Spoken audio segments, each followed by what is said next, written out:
Сайн бацхан манайхаа шинэ бичлэгтээ тавтай морил. За өнөөдрийн бичлэгээр би та бүхэнд хэрхэн бусдаар хүндлүүлэх вэ гэдэг талаар хуваалцъя. Тэгэд энэ бичлэг болохоор Weezer Liz-ийн бичлэг дээр суурилсан.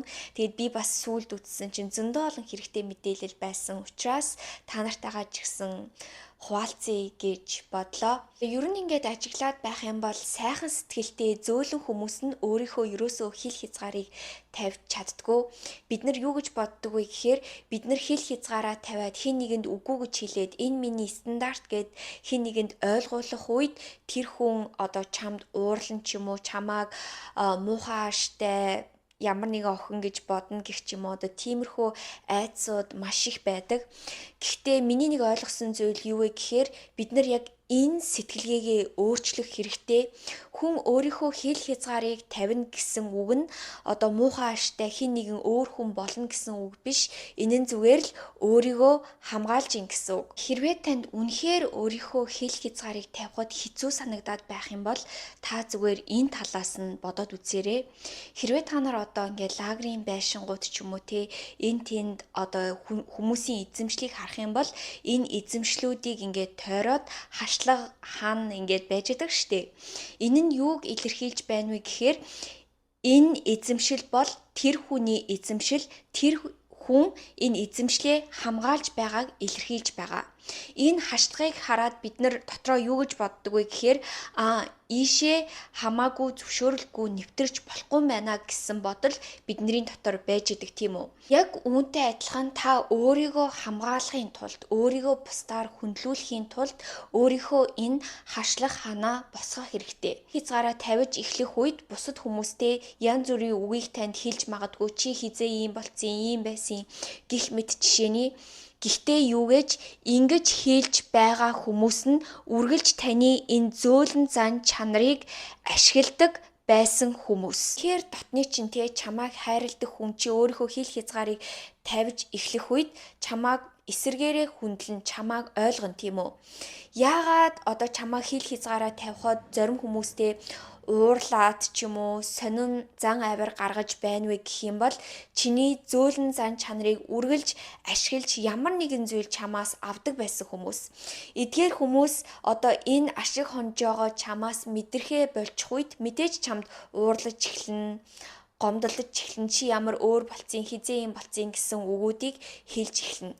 Ямар нэгэн хүн чамд хичээл зүтгэл тавиад уулзъя гэсэн дээд тохироогүй болцоогүй байж уулзъя гэх үе болгонд нь уулзаач ч юм уу хизээж бити тийм зан авирыг гаргаарай. Хэн нэгэн чамтай уулзаач ч юм уу те ямар нэгэн болцоонд явахын тулд тэр хүн өөрөөсөө ямар нэгэн хичээл зүтгэлгийг гаргах хэрэгтэй. Ялангуяа эрэгтэй хүн тийм байдаг гинэ. Үнэхээр ингээд таалагдж байгаа эмэгтэйтэйгээ уулзахдаа маш их хичээдэг. Түүнээс гадна чамайг үнэхээр гоё эмэгтэй гэж бодож байх юм бол эрэгтэй хүн өөрөө ирэхгүй яана энэ эмэгтэй надад үгүй гэж хэлэндэ гэсэн бодол цаанад байж идэг. Гэтэл бид нар яадаг вэ гэхээр хин нэгэнд ингээд таалагдсан хүндээ ямар ч зүйл батхгүйгээр шууд за ингээ гэл сэтгэл хөдлөлөөрөө тэгээд хэлждэг штеп. Тэнгүүд эрэгтэй хүн яадаг вэ гэхээр баг зэрэг зочилд орж эхэлдэг. Таныг одоо маш гоё эмэгтэй гэж бодож байгаа штэ. Ийм гоё эмэгтэй өөрт нь заа гэд шууд хэлчингүүд өөрийнх нь эго нь баг зэрэг өсөж эхэлдэг. Мэдээж тэр хүн гаднаа ингээд айгуу гоё баяртай байгаа тийм үү.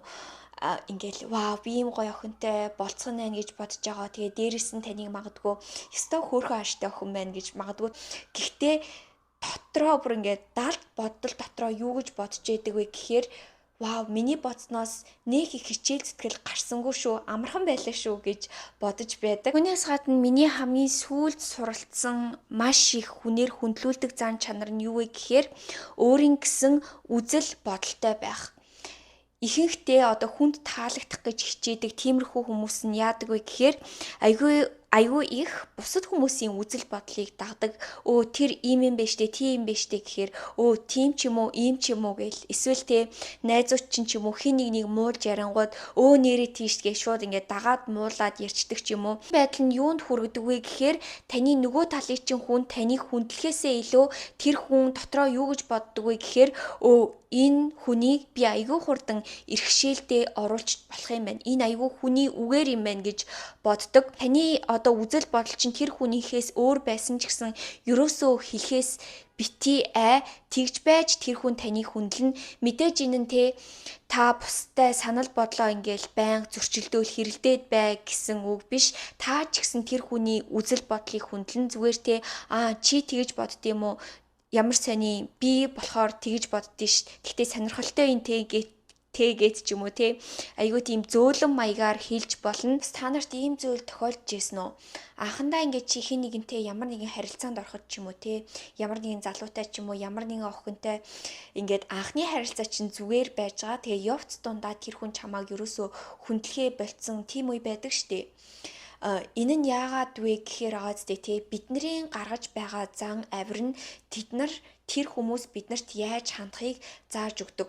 Тэгээ ихэнх үед тэднэртэй янз бүрийн үгээр чамаа хилээч ч юм уу, тоглоом хийгээч ч юм уу, тэднийг биднэртэй зүгээр ингээл инээгээл өнгөрөөчдөг штэ. Эсвэл ингээд янз бүрийн үг хэлмээр байсан ч гэсэн тэрийгээ ерөөсөө нөгөө хэлж чадахгүй би ч гэсэн тэгдэг. Гэхдээ энэ нь айгүй буруу юм бэлээ. Энэ үйлдэл нь тэдгээр хүмүүст одоо юуг харуулж байна вэ гэх юм бол энэ охин ерөөсөө хэл хязгааргүй байна. Энэ охинд яаж чандсан болох юм байна гэсэн тэр одоо мессежийг автоматар тархинд нь өгч идэг. Тэгэхээр одооноос эхлээтэй ингээ ямар нэгэн зүйл эвгүй санагдах юм бол шууд тэрийгэ хэлжиж байх хэрэгтэй юм бэлээ. За тгий гэж хэлхээсээ өмнө зүгээр жоохон цаг хугацааг өөртөө өгөөд сайн бодоод үзээрэй. Тэгээд дараа нь та заа гэж хэлмээрээвэл заа гэж хэлж болно. Ийм байдал нь маш их бусдад хүндлэгддэг юм бэлээ. Тэгэхгүй л ингээд байнга заа гэж хэлээд байхаар тэр хүмүүс угаасаа л таныг заа гэж хэлдэг, заа гэж хэлэх ёстой гэд ойлгочдөг. Тэгээд түүнээс гадна ерөөсөө тим зан чанарыг хүмүүс үнэлдэггүй юм бэлээ. Тэгэд би бас номноос нэг ийм жишээ уншижсэн баггүй юу? Мундаг ажилчин маш том тим хамтрагчтайгаа нэг хуралтай байж исэн. Тэгсэн чинь яг тэр үед нь өөрийнх нь одоо эхнэр нь төрж таарсан гинэ. Тэгээ тэр хүнд ингээд маш их үгүй гэж хэлхээс айжсэн, тэр хамтрагчаа алтхаас айжсэн ч гэсэн гэр бүлээ бодоод яна би энэ хурлыг хийж чадахгүй болчлоо, уучлаарай. Тэр үед тэр хүн өөрөө юу гэж бодож байсан бэ гэхээр би энэ хүнтэй хамтарч ажиллах маш том боломжоо ингээд алдчихлаа да гэж бодож исэн чинь нөгөө хүн нь эсэргээрээ маш их хүндэлж эхэлсэн. Юу гэж хэлсэн бэ гэхээр oh my gosh, эхнэр чинь төрж байгаа мó, ингээд ийм чухал зүйлд гэр бүлээ нэгдүгээр тавиад үгүй гэж хэлж байгаа чинь хараад би чамааг илүү их үнэлж ингээд одоо тэр бүр илүү тийм гоё харилцааг нөгөө хамтрагчтайгаа үүсгэсэн байгаа. Тийм учраас ямар нэгэн зүйлд бид нар үгүй гэж хэллээгээд тэр зүйлийг алдна гэсэн үг биш. За бусдаар хүндлүүлэх дараагийн арга барил юу вэ гэх юм бол хэн нэгэн чамд одоо үл хүндлэлтэй хандаад ч юм уу ямар нэгэн чамааг эвгүй байдалд оруулсан үг хэлнэ штэ. Тэгэнгүүт тэр хүнд одоо үр дагаврыг мэдэгдүүлэх. Хэрвээ чи тэрийг хүлээж аваад байх юм бол тэр хүн энэ нь зүгээр юм байна гэд ер нь бол хүмүүс бидний хэр их хол явах нь гэдгийг хардаг гэж байгаа байхгүй юу. Тэгэхээр тэр дорн тэр хүнд үр дагаврыг мэдэгдүүлэх хэрэгтэй. Одоо хин нэгэнтэй байнга чамтай уулзна гэчээд уулздгүй ч юм уу, байнга дургу байгаа илэрхийлээд ах чинь чамааг одоо дургу үгээр чинь хилдэг ч юм уу. Тийм байх үед тэр хүнтэйгээ харилцаагаа таслах ч юм уу, эсвэл зөрүүлээд ямар нэгэн үг хэлэх ч юм уу, заавал тэгэж тэр хүнд чи надад ингэж хандвал энэ нь үр дагавраа гэдгийг тэр хүнд ойлгуулах хэрэгтэй. Тэгж байж тэр хүн дотроо ойлгоно. Би энэ эмэгтэйтэй ингэж хандаж болохгүй мэн. Тэгэж болохгүй мэн. Тэгэх юм бол энэ эмэгтэй тэгнэ гэж одоо өөрт нь тэр мэдрэмжийг өгөх хэрэгтэй. Хин нэгэн биднэрт ингээд үл хүндэлттэй хандна штэ. Тэгэнгүүт бид нар ингээд тэр хүнтэй ярилцах ч юм уу, эсвэл ингээд шууд өөдөөс нь асууж сурах хэрэгтэй юм бэлээ. Энэ нь одоо шууд маргалдаан үүсэг гэсэн үг биш, хэрэлт гэсэн үг биш. Зүгээр ойлголцохын тулд гэх юм уу, бас өөрийгөө ойлгохын тулд миний ямар зан авир, миний ямар үйлдэл нь энэ хүн надтай ингэж харьцахад хүрвэ. Бас биднэрт одоо хин нэгэнтэй үл ойлголцох ч юм уу ямар нэгэн зөрчилдөө маргалдаан гарах тийм үед байдаг штэ. Тэр үед биднэрт юу ч бодохгүйгээр яана намайг уучлаарай гэд ингээд хэлэх ч юм уу, эсвэл шууд хэрэлдэх ч юм уу, ингээхээ оронд жоохон цаг хугацааг авч сурах хэрэгтэй. Тэгээ тэрэндээ ерөөсөө feel bad бити бол заавал чи уучлаарай гэл тэгэх ерөөсөө шаардлагагүй. Зүгээр чимээгүй болоод гэрлүүгээ яваад хэдэн хоног энэ талаараа сайн бодоод энэ яг миний буруу юу, тэр хүний буруу юу гэж бодоод цаг хугацаагаа авсныхаа дараа эргээд тэр хүнтэй ярилцаж болно. Энэ үед бид нартэй яг тэр emotion-ороо одоо сэтгэл хөдлөлөөрөө биш арай ухаанаараа хандна гэх юм уу. Хэрвээ та өөрийгөө илэрхийлж чаддгүй айгүй тийм зөөлөн хүн байсан бол шууд ингээл хэлээл яриа л те. Ингээл өөрийгөө огцон өөрчлөн гэдэг мэдээж хэцүү. Миний хувьд ч гэсэн надад үнэхээр хэцүү санагддаг. Гэхдээ та маш багаар эхэлж болно гэх юм уу.